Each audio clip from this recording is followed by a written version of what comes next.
naman yung multiverse prod ni Diba? Kuya Bitoy. Pasabog. Pasabog talaga. Ito na, makakasama natin dito sa backstage ang isa sa mga phenomenal bands dito sa Pilipinas, Ben and Ben! Hello! Let's go! They're here. They're all here. Yes. Okay. Kamusta? Okay naman. Okay Kamusta, naman. guys? Grabe yung collab performance na yun. As in, may moment siya sa dulo eh, di ba? Parang, kasi kinanta namin sa Susunod na Habang Buhay. And then, yung last line, yung kinanta ni Kuya Dong, yung ikaw pa rin ang pipiliin kong mahalin sa Susunod na Habang Buhay. Tinignan niya si Ate Marian. Tapos parang, Sabi ko nga kanina, parang alam tumingin sa akin. Hindi pala kasi sa kanila. Oo nga, no? Oo, grabe yun. Sobrang nakakakilig siya. At saka heartfelt. Ano naman pakiramdam na nandito kayo in a big celebration dito sa GMA? It's the 75th anniversary. Feeling namin kanina nasa multiverse kami. Kasi parang lahat ng mga big stars ng GMA nandito. Like, yung mga stars na growing up, pinapanood na namin. And yung mga stars din of today na sobrang big, parang, bakit tayo nandito? No. Well, Anong bakit? you are a big star. Super big star. Pasabog. You're a supernova. Parang nagpapasalamat lang kami na a show like this gives an opportunity and a platform to bands. Kasi, yun nga, parang whenever we're able to represent OPM, Filipino music, sobrang nagpapasalamat kami sa opportunity. Wow. Curious Steve, ako Steve. kasi alam ko marami ng mga kanta nyo yung naging parte ng mga show, ng mga pelikula. Ano yung pakiramdam nyo kapag ka napipili yung song nyo tapos napapanood nyo yung movie, piniplay bigla, ang ganda pa nung scoring, sakto sa eksena. Anong nararamdaman nyo pag nangyayari yun? Nang last year pa nanood kami magkakasama ng Rewind. Tapos, Oo nga.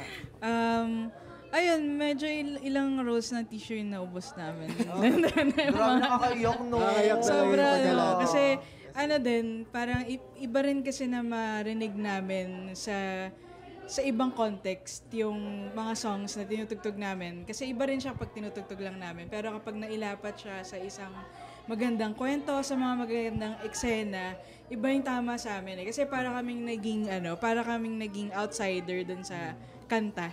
Hindi, pag nagkakaroon kami ng pagkakataon na parang yung kanyari may teleserye project or parang sobrang grateful kami doon. Kasi pag nag-align yung kwento nung song doon sa kwento nung teleserye or nung movie, parang sobrang astig lang siya. At may narinig pa ako na meron kang gagawing big project, part kayo ng isang big project.